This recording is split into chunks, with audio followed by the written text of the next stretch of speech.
So I'm currently at this mall, and malls like this. Like, I took some footage in like a candy store and everything. Which, by the way, you have those. Like that was it's shirt or whatever. You have Rockettes, burgers, and all of that crap, like basic crap.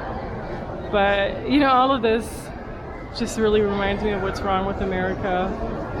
And yeah, this is why actually I loved living in New York City and all of that, because you actually have opportunities and you actually have things that are a bit out of the ordinary. Even like a mall in New York City wouldn't look like this stereotypical, boring and American. And you have like the overweight people. You have the people who are just so excited about toxic sugar and candy, and I feel that's just all their life is about. Like, I feel that's literally what middle America's life is mainly about. Work, work, work. Some work a minimum wage job, some have a better earning salary, whatever. But you come home, and then on the weekend you go to a mall like this. Some are wearing like their face muzzles, some are okay. But at the end of the day, there's no creativity, there's like no theater, there's no creative expression, I find. I don't know, it's just so different from, I don't want to compare it to New York, obviously, because New York's a mess right now, but it just really reminds me why I don't really want to live anywhere else like here, because there's no point, like even if you have children, do I really want my kids growing up in something like this? Like I grew up in Europe and everything, where you actually have a bit of culture, but even there it can get really boring. So I mean, I don't know, there are certain cities out there that are just pretty inspiring, let's put it that way, and there are cities like this a bit, and it's just every time it's being shoved back into my face, like even when I'm on the highway and everything and going from like one town to another, I'm just like, there's box stores, there's fast food plastered all over this highway. There's not too much healthy food options unless you cook it yourself. And I think that's also part of the reason why I got so sick, because I was basically just eating junk food the first week I was here, and my body was just not taking it too well. So that's just, another impression I wanted to share. It's like, I don't find too much perspective here. I don't know what perspective I would give my teenage daughter or son or my child here, when I find there's really not much creative stuff going on. Where, I mean, I don't know. I think you guys know what I mean though, right? Just look at that right there, Black Rock candy. Isn't that blockchain candy? This is like just, people don't realize what this is really about, I feel.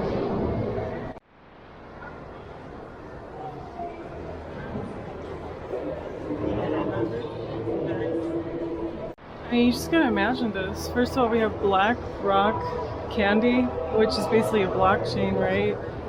And then you have VR world, like virtual reality world right there. Oh my goodness, you guys, like all the emotions right now, how people are just not realizing what's really going on, right? Like, you want your reality converted into that because your life is just too boring otherwise, or what exactly is going on here? And it's like these teenagers are just using their money.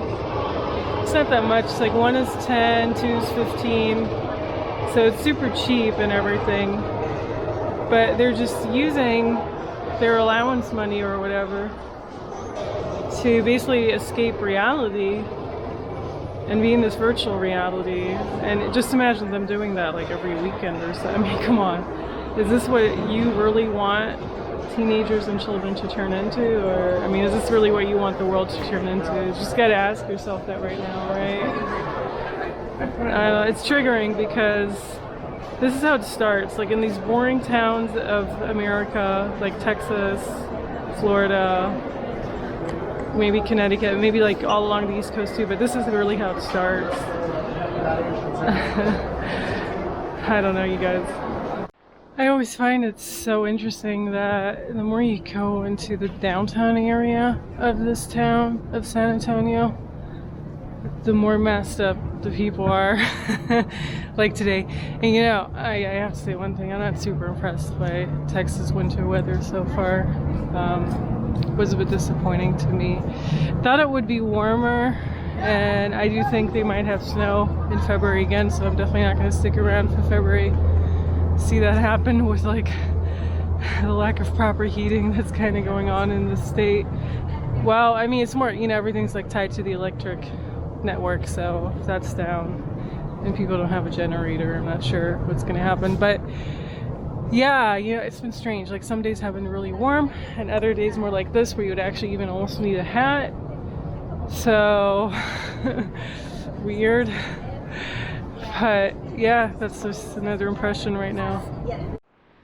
You guys, so I'm at this laundromat somewhere in San Antonio. I think the neighborhood isn't that great, to be honest with you, but it's okay because where I was staying they don't offer laundry, of course, in addition to all the other things they don't offer. But it's interesting because the laundry machines are the exact same that you have in New York City. And I don't know if they're from the 70s or 80s or something like that. You know, they're really old.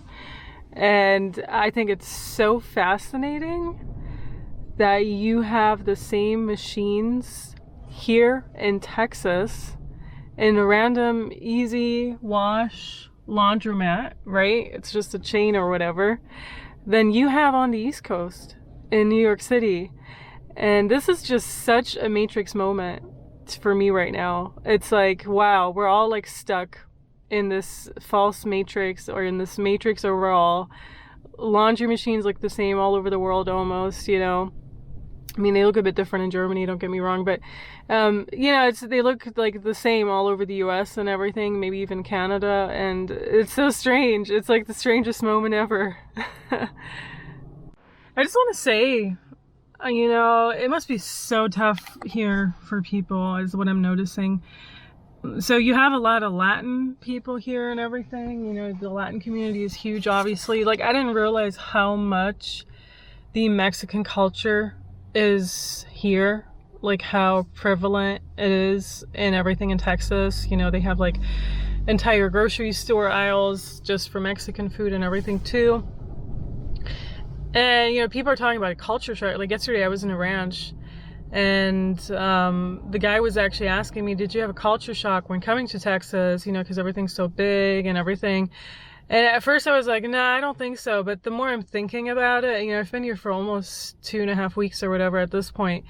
I do think it's a culture shock in a way, because when I first walked into a Walmart, I was completely overwhelmed by everything. You know, you do have options in New York City stores and all of that too, but you don't even have Walmart there, for example. So you have more like Target in New York City. You do have Walmart like in New Jersey and those kind of areas.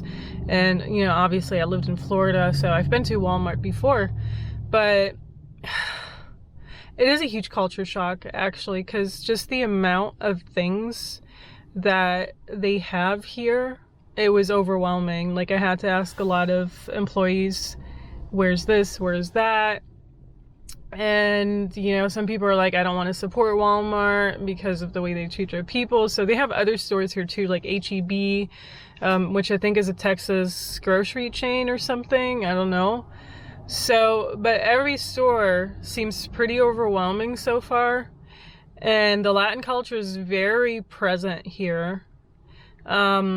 You do have that Latin warmth, you know, for example, whenever I need something, I feel there's always like a Latin guy somewhere, like a Mexican guy, or I think they're all Mexican here at least. I don't think they're Dominican or whatever, the way they are in New York. There's always someone helping out, which is nice, you know, so you have that Mexican warmth that I noticed in Mexico already too. Like you notice that in Latin countries, that's why you don't have as many homeless people in those countries, because people really take care of each other. But I really didn't realize the extent of how present it is here. You know, I feel it's more present than even like the Cuban presence in Miami, for example. Right now in San Antonio, I mean, we're pretty far from the border still, so I'll see how it is in El Paso, and all of that. But I mean, I would have never expected it to be this Latin here. You do have other cultures here too.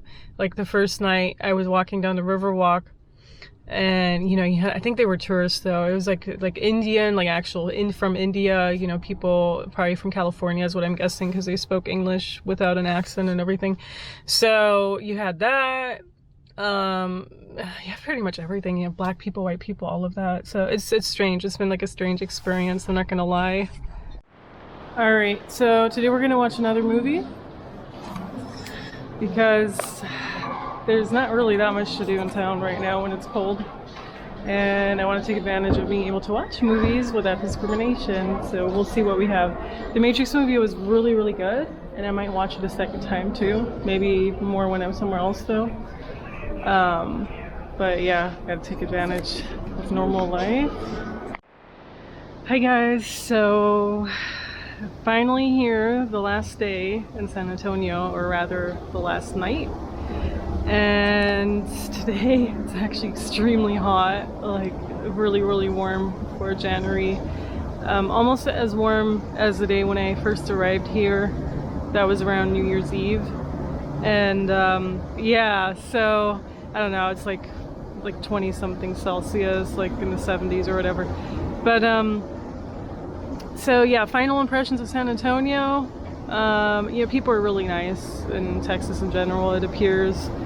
And you know, no discrimination in restaurants. You don't have to wear your mask if you don't want to. Like I feel even, you know, when taking all these Ubers and everything, like some drivers were like meh, and some others were kind of like didn't really care. So I don't know, it's just so confusing, the entire thing, once you go with those kind of rules. But definitely not like for restaurants and those kind of things. Some servers still wear them in restaurants, others don't. It seems like there's no discrimination when it comes to that. Definitely not, you know, like if you had the injection or not, you have to wear it or don't wear it, like none of that bullshit that you have like in other states going on right now. So that's good, that's very positive. People seem to have like a pretty normal life here. I talked to this one person today who was basically saying even if you earn like $15 or $20 an hour here, you can basically buy a house at one point, which and then he was kind of comparing it to California, where he was basically saying that in California, even when you earn 30 or 40 bucks an hour, you wouldn't be able to afford a house, and just all of those things, you know, and that like cooks here or chefs make like $1,500 a week or whatever. I'm not 100% sure if that's true everywhere. It kind of sounded a bit utopian to me, because I actually do have friends here in Texas. They don't appear super rich to me, and they make around probably that, you know, like less than 20 an hour or whatever. So I think the struggle's probably real everywhere, but yeah, I mean, you couldn't do much with 20 bucks an hour in New York, I can tell you that much. Like, it's just definitely wouldn't be living the way you live here, maybe. I also noticed a lot of people here seem to really care about fancy cars, so I was always wondering about how can they actually afford those, because the car nowadays isn't cheap either. You know, you're talking about like a $20,000 or $40,000 car. I don't know if they go in debt for that or if they can really afford it, but you have a lot of fancy cars driving around in the city specifically. You also have a lot of people on motorcycles. It's just a lot of outdoorsy activities that I guess you could do here, because it's relatively warm throughout the entire year, you know, even in January, which is supposed to be the coldest month, which I did find quite cold at, you know, certain intervals in between. But you can still, you know, like on days like today, you can definitely still take a motorcycle out and just ride up and down the highway with it or whatever. So, I mean, the lack of culture, I think, might be an issue for me throughout most of Texas. You do have museums and everything. I didn't really get to check them out this time around. I'll definitely return, you know, I'll keep them option open here, because I think there's a lot to see. I didn't see Corpus Christi. I didn't see Houston. I'm not sure I want to see Houston, but you know, I didn't see a whole lot. I only saw like San Antonio and the surrounding area, and then Austin and the surrounding area, and that was it. I think there's probably a whole lot more to Texas, obviously. But yeah, I mean, I'll see on my way to El Paso as well what's kind of there. I heard there's not a whole lot on the way though. I heard it's quite a boring drive, but I have to get over there in order to get to Tucson. So it'll be interesting. One of the servers was kind of asking me if I had like a weapon, like a gun or whatever. And I'm like, no. And he was like, maybe you should get one if you're traveling alone. So I don't know, I guess you can get one for like $200 or whatever, but I'm not really the type of person to carry that with me, so I don't really see myself right now getting it. But that was a bit, I don't want to say scary, but it was just such a different mentality, right? It's like, oh yeah, you should just get one, you know, go into the store and buy one. I'm like, no, not really feeling that. But it's the different mentality, you know, completely different from the East Coast. And yeah, so those are just the impressions, and I'll show more stuff as we go along. Hope you joined the journey, and until then, bye guys. So I'm in this thing called La Villita, a little village or whatever, and you know, I do have to say it's popping. So it's Wednesday night right now. It's so crowded, you know, there's music everywhere, people out on the streets. It's actually the first time I saw some military people here too. I guess Wednesday night is like the night they go out or something. Not really sure. I mean, it is like a huge military town, we all know that. So what I did find though was very interesting, a QR code to take a survey. Wow, mind-blowing, Texas. Let me just show you. You know, this is smack in the middle of Texas. QR code, blockchain. And then we have this here, welcome. Here are some ways to protect your health and safety per CDC guidelines. It's just so astonishing how you have these things like in the middle of a state like this here. I mean, what am I supposed to say? Like, the program's everywhere, right? So it's just something that I noticed.